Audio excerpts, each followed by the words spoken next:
میں گجرات کاٹیاواڑ کا رہنے والا ہوں، ذات کا بنیا ہوں۔ پچھلے برس جب تقسیم ہندوستان پر ٹنٹا ہوا تو میں بالکل بیکار تھا۔ معاف کیجیے گا میں نے لفظ ٹنٹا استعمال کیا، مگر اس کا کوئی حرج نہیں، اس لیے کہ اردو زبان میں باہر کے الفاظ آنے ہی چاہیے، چاہے وہ گجراتی کیوں نہ ہو۔ جی ہاں، میں بالکل بیکار تھا، لیکن کوکین کا تھوڑا سا کاروبار چل رہا تھا جس سے کچھ آمدن کی صورت ہو جاتی۔ جب بٹوارہ ہوا اور ادھر کے آدمی ادھر اور ادھر کے ادھر ہزاروں کی تعداد میں آنے جانے لگے تو میں نے سوچا چلو پاکستان چلے، کوکین کا نہ صحیح کوئی اور کاروبار شروع کر دوں گا۔ چنانچہ وہاں سے چل پڑا اور راستے میں مختلف قسم کے چھوٹے چھوٹے دھندے کرتا پاکستان پہنچ گیا۔ میں تو چلا ہی اس نیت سے تھا کہ کوئی موٹا کاروبار کروں گا۔ چنانچہ پاکستان پہنچتے ہی میں نے حالات کو اچھی طرح جانچا اور الاٹمنٹوں کا سلسلہ شروع کر دیا۔ سکہ پالش مجھے آتا ہی تھا، چکنی چپڑے باتیں کی، ایک دو آدمیوں کے ساتھ یارانہ کاٹا اور ایک چھوٹا سا مکان الاٹ کرا لیا۔ اس سے کافی منافع ہوا تو میں مختلف شہروں میں پھر کر مکان اور دکانیں الاٹ کرانے کا دھندا کرنے لگا۔ کام کوئی بھی ہو، انسان کو محنت کرنا پڑتی ہے۔ مجھے بھی چنانچہ الاٹمنٹوں کے سلسلے میں کافی دگ و دو کرنا پڑی۔ کسی کے مسکا لگایا، کسی کی مٹھی گرم کی، کسی کو کھانے کی دعوت دی، کسی کو ناچ رنگ کی۔ قرض بے شمار بکھیڑے تھے۔ دن بھر خاک چھانتا، بڑی بڑی کوٹھیوں کے پھیرے کرتا اور شہر کا چپا چپا دیکھ کر اچھا سا مکان تلاش کرتا جس کے الاٹ کرانے سے زیادہ منافع ہو۔ انسان کی محنت کبھی خالی نہیں جاتی۔ چنانچہ ایک برس کے اندر اندر میں نے لاکھوں روپیہ پیدا کر لیا۔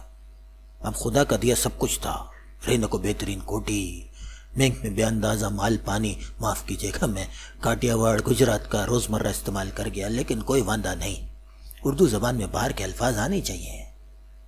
جی ہاں، اللہ کا دیا سب کچھ تھا، رہنے کو بہترین کوٹھی، نوکر چاکر، پیکارڈ موٹر، بینک میں 2.5 لاکھ روپیہ، کارخانے دکان الگ، یہ سب کچھ تھا، لیکن میرے دل کا چین جانے کہاں اڑ گیا۔ یوں تو کوکین کا دھندا کرتے ہوئے بھی دل پر کبھی کبھی بوجھ محسوس ہوتا تھا، مگر اب تو جیسے دل رہا ہی نہیں تھا، یا پھر یوں کہیے کہ بوجھ اتنا آن پڑا کہ دل اس کے نیچے دب گیا۔ پر یہ بوجھ کس بات کا تھا؟ آدمی ذہین ہوں، دماغ میں کوئی سوال پیدا ہو جاوے تو میں اس کا جواب ڈھونڈ ہی نکالتا ہوں۔ ٹھنڈے دل سے میں نے غور کرنا شروع کیا کہ اس گڑبڑ گھوٹالے کی وجہ ہے کیا۔ عورت ہو سکتی ہے، میری اپنی تو کوئی تھی ہی نہیں، جو تھی وہ کاٹیاواڑ گجراتی میں اللہ کو پیاری ہو گئی۔ اپنا اپنا ٹیسٹ ہے، سچ پوچھے تو عورت جوان ہونی چاہیے، ضروری نہیں کہ پڑھی لکھی ہو۔ اپن کو تو ساری جوان عورتیں چلتی ہیں، یہ کاٹیاواڑ گجرات کا محاورہ ہے، اس کا اردو میں کوئی نیول بدل ہے نہیں۔ عورت کا تو سوال ہی اٹھ گیا، اور دولت کا پیدا ہو نہیں سکتا تھا، اس لیے کہ بندہ زیادہ لالچی نہیں، جو کچھ ہے اسی پر قناعت ہے۔ مگر یہ دل والی بات کیوں پیدا ہو گئی تھی؟ آدمی ذہین ہوں، کوئی مسئلہ سامنے آ جائے تو اس کی تہہ تک پہنچنے کی کوشش کرتا ہوں۔ کارخانے چل رہے تھے، دکانیں بھی چل رہی تھیں، روپیہ اپنے آپ پیدا ہو رہا تھا۔ میں نے الگ تلگ ہو کر سوچنا شروع کیا اور بہت دیر کے بعد اس نتیجے پر پہنچا کہ دل کی گڑبڑ صرف اس لیے ہے کہ میں نے کوئی نیک کام نہیں کیا۔ کاٹیاواڑ گجرات میں تو میں نے بیسیوں نیک کام کیے تھے۔ مثال کے طور پر جب میرا دوست پانڈو رنگ مر گیا تو میں نے اس کی بیوہ کو اپنے گھر ڈال لیا اور 2 برس تک اس کو دھندا کرنے سے روکے رکھا۔ ونائک کی لکڑی کی ٹانگ ٹوٹ گئی تو میں نے اسے نئی خرید دی، تقریباً 40 روپے اس پر اٹھ گئے تھے۔ جمنا بھائی کو گرمی ہو گئی، سالی کو معاف کیجیے گا کچھ پتہ ہی نہیں، میں اسے ڈاکٹر کے پاس لے گیا، 6 مہینے بروبر اس کا علاج کراتا رہا، لیکن پاکستان آ کر میں نے کوئی نیک کام نہیں کیا تھا اور دل کی گڑبڑ کی یہی وجہ تھی، ورنہ اور سب ٹھیک تھا۔ میں نے سوچا کیا کروں، خیرات دینے کا خیال آیا، لیکن ایک دن شہر میں گھوما تو دیکھا کہ قریب قریب ہر شخص بھکاری ہے، کوئی بھوکا ہے، کوئی ننگا ہے، کس کس کا پیٹ بھروں، کس کس کا انگ ڈھانکوں۔ سوچا ایک لنگر خانہ کھول دوں، لیکن ایک لنگر خانے سے کیا ہوتا، اور پھر اناج کہاں سے لاتا؟ بلیک مارکیٹ سے خریدنے کا خیال پیدا ہوا تو ساتھ ہی یہ سوال بھی پیدا ہو گیا کہ ایک طرف گناہ کر کے دوسری طرف ثواب کا مطلب کیا؟ گھنٹوں بیٹھ بیٹھ کر میں نے لوگوں کے دکھ درد سنے۔ سچ پوچھئے تو ہر شخص دکھی تھا، وہ بھی جو دکانوں کے تڑوں پر سوتے ہیں اور وہ بھی جو اونچی اونچی حویلیوں میں رہتے ہیں۔ پیدل چلنے والے کو یہ دکھتا کہ اس کے پاس کام کا جوتا نہیں، موٹر میں بیٹھنے والے کو یہ دکھتا کہ اس کے پاس کار کا نیا ماڈل نہیں۔ ہر شخص کی شکایت اپنی اپنی جگہ درست تھی، ہر شخص کی حاجت اپنی اپنی جگہ معقول۔ میں نے غالب کی ایک غزل اللہ بخشے شولپور کی امینہ بائی چتلیکر سے سنی تھی۔ ایک شعر یاد رہ گیا ہے کہ کس کی حاجت روا کرے کوئی، معاف کیجیے گا یہ اس کا دوسرا مصرع ہے یا ہو سکتا ہے پہلا ہی ہو۔ جی ہاں، میں کس کی حاجت روا کرتا جب 100 میں سے 100 ہی حاجت مند تھے۔ میں نے پھر یہ بھی سوچا کہ خیرات دینا کوئی اچھا کام نہیں، ممکن ہے آپ مجھ سے اتفاق نہ کریں، لیکن میں نے مہاجرین کے کیمپوں میں جا کر جب حالات کا اچھی طرح جائزہ لیا تو مجھے معلوم ہوا کہ خیرات نے بہت سے مہاجرین کو بالکل نکما بنا دیا ہے۔ دن بھر ہاتھ پہ ہاتھ دھرے بیٹھے ہیں، تاش کھیل رہے ہیں، جگار ہو رہی ہے، معاف کیجیے گا جگار کا مطلب جوا یعنی قمار بازی کھیلو، گالیاں بک رہے ہیں اور فوکٹ یعنی مفت میں روٹیاں کھا رہے ہیں۔ ایسے لوگ بھلا پاکستان کو مضبوط بنانے میں کیا مدد دے سکتے ہیں؟ چنانچہ میں اس نتیجے پر پہنچا کہ بھیک دینا ہرگز نیکی کا کام نہیں، لیکن پھر نیکی کا کام کرنے کے لیے اور کون سا راستہ ہے؟ کیمپوں میں دڑا آدمی مر رہے تھے، کبھی ہیضہ پھوٹتا تھا، کبھی پلیگ، اسپتالوں میں دل دھرنے کی جگہ نہیں تھی۔ مجھے بہت ترس آیا، قریب تھا کہ ایک اسپتال بنوا دوں، مگر سوچنے پر ارادہ ترک کر دیا۔ پوری اسکیم تیار کر چکا تھا، عمارت کے لیے ٹینڈر طلب کرتا، داخلے کی فیسوں کا روپیہ جمع ہو جاتا، اپنی ایک کمپنی کھڑی کر دیتا اور ٹینڈر اس کے نام نکال دیتا۔ خیال تھا کہ 1 لاکھ روپے عمارت پر صرف کروں گا، ظاہر ہے کہ 70,000 روپے میں بلڈنگ کھڑی کرتا اور پورے 30,000 بچا لیتا، مگر یہ ساری اسکیم دھری کی دھری رہ گئی۔ جب میں نے سوچا کہ اگر مرنے والوں کو بچا لیا گیا تو یہ جو زائد آبادی ہے وہ کیسے کم ہوگی؟ غور کیا جائے تو یہ سارا لفڑا ہی فالتو آبادی کا ہے۔ لفڑا مطلب جھگڑا، وہ جھگڑا جس میں فضیحت بھی ہو، لیکن اس سے بھی لفظ کی پورے معنی بیان نہیں کر سکا۔ جی ہاں، غور کیا جائے تو یہ سارا لفڑا ہی فالتو آبادی کا ہے۔ اب لوگ بڑھتے جائیں گے تو اس کا یہ مطلب نہیں ہے کہ زمینیں بھی ساتھ ساتھ بڑھتی جائیں گی، آسمان بھی ساتھ ساتھ پھیل جائے گا، بارشیں زیادہ ہوں گی، اناج زیادہ اگے گا۔ اس لیے میں اس نتیجے پر پہنچا کہ ہسپتال بنانا ہرگز نیک کام نہیں ہے۔ پھر سوچا مسجد بنوا دوں، لیکن اللہ بخشے شولاپور کی امینہ بائی چتلیکر کا گایا ہوا ایک شعر یاد آ گیا کہ نام منظور ہے تو فیض کے اسباب منا۔ وہ منظور کو منظور اور فیض کو فیض کہا کرتی تھی۔ نام منظور ہے تو فیض کے اسباب بنا، پل بنا، جا بنا، مسجد و تالاب بنا۔ کس کمبخت کو نام و نمود کی خواہش ہے، وہ جو نام اچھالنے کے لیے پل بناتے ہیں، نیکی کا کیا کام کرتے ہیں؟ خاک۔ میں نے کہا نہیں، یہ مسجد بنوانے کا خیال بالکل غلط ہے۔ بہت سی الگ الگ مسجدوں کا ہونا بھی قوم کے حق میں ہرگز مفید نہیں ہو سکتا، اس لیے کہ عوام بٹ جاتے ہیں۔ تھک ہار کر میں ایج کی تیاری کر رہا تھا کہ مجھے خود ہی ایک راستہ پتہ چل گیا۔ شہر میں ایک جلسہ ہوا، جب ختم ہوا تو لوگوں میں بد نظمی پھیل گئی، اتنی بھگدڑ مچی کہ 30 آدمی ہلاک ہو گئے۔ اس حادثے کی خبر دوسرے روز اخبار میں چھپی تو معلوم ہوا کہ وہ ہلاک نہیں ہوئے بلکہ شہید ہوئے تھے۔ میں نے سوچنا شروع کیا۔ سوچنے کے علاوہ میں کئی مولویوں سے ملا۔ معلوم ہوا کہ وہ لوگ جو اچانک حادثوں میں مرتے ہیں انہیں شہادت کا رتبہ ملتا ہے، یعنی وہ رتبہ جس سے بڑا کوئی اور رتبہ نہیں ہے۔ میں نے سوچا اگر لوگ مرنے کی بجائے شہید ہوا کریں تو کتنا اچھا ہے۔ وہ جو عام موت مرتے ہیں ظاہر ہے ان کی موت بالکل اکارت جاتی ہے، اگر وہ شہید ہو جاتے تو کوئی بات بنتی۔ میں نے اس باریک بات پر اور غور کرنا شروع کر دیا۔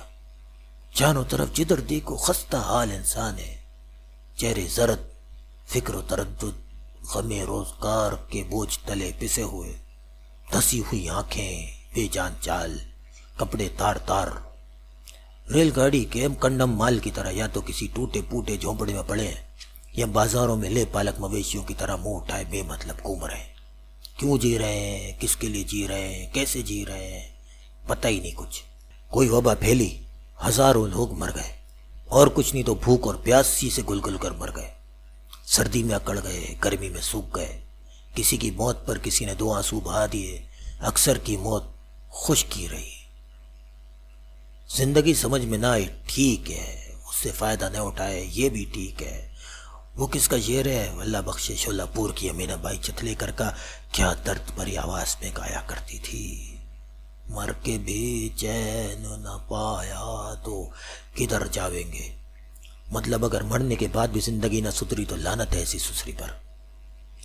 میں نے سوچا کیوں نہ بیچارے یہ قسمت کے مارے در در کے ٹکرائے ہوئے انسان جو اس دنیا میں ہر اچھی چیز کے لیے ترستے ہیں، اس دنیا میں ایسا رتبہ حاصل کریں کہ وہ جو یہاں ان کی طرف نگاہ اٹھانا پسند نہیں کرتے وہاں ان کو دیکھیں اور رشک کریں۔ اس کی ایک ہی صورت تھی کہ وہ عام موت نہ مرے بلکہ شہید ہو۔ اب سوال یہ تھا کہ یہ لوگ شہید ہونے کے لیے راضی ہوں گے کہ نہیں ہوں گے۔ میں نے سوچا کیوں نہیں، وہ کون مسلمان ہے جس میں ذوق سعادت نہ ہو؟ مسلمانوں کی دیکھا دیکھی تو ہندو سکھوں میں بھی یہ رتبہ پیدا کر دیا گیا ہے۔ مگر مجھے سخت نا امیدی ہوئی جب میں نے ایک مریل سے آدمی سے پوچھا کیا تم شہید ہونا چاہتے ہو، تو اس نے جواب دیا نہیں۔ سمجھ میں نہیں آئی یہ شخص جی کر کیا کرے گا۔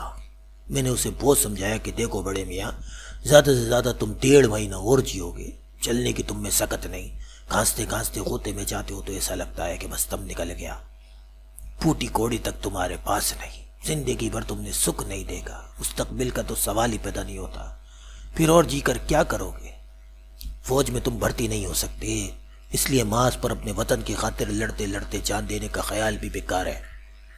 اس لیے کیا یہ بہتر نہیں ہے کہ تم کوشش کر کے یہیں بازار میں یا ڈیرے میں جہاں تم رات کو سوتے ہو اپنی سعادت کا بندوبست کر لو؟ اس نے پوچھا یہ کیسے ہو سکتا ہے؟ میں نے کہا یہ سامنے کیلے کا چھلکا پڑا ہے، فرض کر لیا تم اس پر سے پھسل جاؤ، ظاہر ہے کہ تم مر جاؤ گے اور سعادت کا رتبہ پاؤ گے۔ یہ بات اس کی سمجھ میں نہیں آئی۔ کہنے لگا میں کیوں آنکھوں دے کے کیلے کے چھلکے پر پاؤں دھرنے لگا، کیا مجھے اپنی جان عزیز نہیں؟ اللہ اللہ کیا جان تھی، ہڈیوں کا ڈھانچہ، چوریوں کی گٹری۔ مجھے بہت افسوس ہوا، اور اس وقت اور بھی زیادہ ہوا جب میں نے سنا کہ وہ کمبخت جو بڑی آسانی سے سعادت کا رتبہ حاصل کر سکتا تھا خیراتی اسپتال میں روئے کی چارپائی پر کھانستا کھانستا مر گیا۔ ایک بڑھیا تھی، منہ میں دانت نہ پیٹ میں ہاتھ، آخری سانس لے رہی تھی۔ مجھے بہت ترس آیا، ساری عمر غریب کی مفلسی اور رنج و غم میں گزری تھی۔ میں اسے اٹھا کر ریل کے پاٹے میں لے گیا، معاف کیجیے گا ہمارے ہاں پٹری کو پاٹا کہتے ہیں، لیکن جناب جو ہی اس نے ٹرین کی آواز سنی ہوش میں آ گئی اور کوک بھرے کھلونے کی طرح اٹھ کر بھاگ گئی۔ میرا دل ٹوٹ گیا، لیکن پھر بھی میں نے ہمت نہیں ہاری۔ بنیے کا بیٹا اپنی دھن کا پکا ہوتا ہے۔ نیکی کا جو صاف اور سیدھا راستہ مجھے نظر آ گیا تھا میں نے اس کو اپنی آنکھ سے اوجھل نہیں ہونے دیا۔ مغلوں کے وقت کا ایک بہت بڑا احاطہ خالی پڑا تھا، اس میں 151 چھوٹے چھوٹے کمرے تھے، بہت ہی خستہ حالت میں۔ میری تجربہ کار آنکھوں نے اندازہ لگا لیا کہ پہلی ہی بارش میں سب کی سب چھتیں ڈہ جائے گی۔ چنانچہ میں نے اس احاطے کو 10,500 روپے میں خرید لیا اور اس میں 1,000 مفلوک الحال آدمی بسا دیے۔ 2 مہینے کا کرایہ وصول کیا، 1 روپیہ ماہوار کے حساب سے۔ تیسرے مہینے جیسا کہ میرا اندازہ تھا، پہلی بڑی بارش میں سب کمروں کی چھتیں نیچے آ رہیں اور 700 آدمی جس میں بچے بوڑھے سبھی شامل تھے شہید ہو گئے۔ وہ جو میرے دل پر بوجھ سا تھا تھوڑا سا ہلکا ہو گیا۔ آبادی میں سے 700 آدمی کم بھی ہو گئے لیکن انہیں شہادت کا رتبہ بھی مل گیا۔ ادھر کا پلڑا بھاری رہا۔ جب سے میں یہی کام کر رہا ہوں، ہر روز حسب توفیق 2-3 آدمیوں کو جام شہادت پلا دیتا ہوں۔ جیسا کہ عرض کر چکا ہوں، کام کوئی بھی ہو انسان کو محنت کرنا ہی پڑتی ہے۔ اللہ بخشے شولہ پور کی امینا بائی چتلیکر ایک شعر گایا کرتی تھی، اگر معاف کیجیے گا وہ شعر یہاں ٹھیک نہیں بیٹھتا۔ کچھ بھی ہو کہنا یہ ہے کہ مجھے کافی محنت کرنا پڑتی ہے۔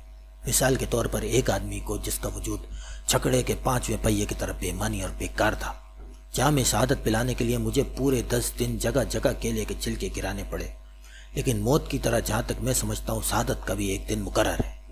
10ویں دن جا کر وہ پتھریلے فرش پر کیلے کے چھلکے سے گرا اور شہید ہو گیا۔ آج کل میں ایک بہت بڑی عمارت بنوا رہا ہوں، ٹھیکہ میری کمپنی کے پاس ہے، 2 لاکھ کا ہے۔ اس میں سے 75,000 تو میں صاف اپنی جیب میں ڈال لوں گا، بیمہ بھی کرا لیا ہے۔ میرا اندازہ ہے کہ جب تیسری منزل کھڑی کی جائے گی تو ساری بلڈنگ اڑا اڑا دم گڑ پڑے گی، کیونکہ مسالے ہی میں نے ایسا لگوایا ہے۔ اس وقت 300 مزدور کام پر لگے ہوں گے۔ خدا کے گھر سے مجھے پوری امید ہے کہ یہ سب کے سب شہید ہو جائیں گے، لیکن اگر کوئی بچ گیا تو اس کا یہ مطلب ہوگا کہ وہ پرلے درجے کا گناہگار ہے۔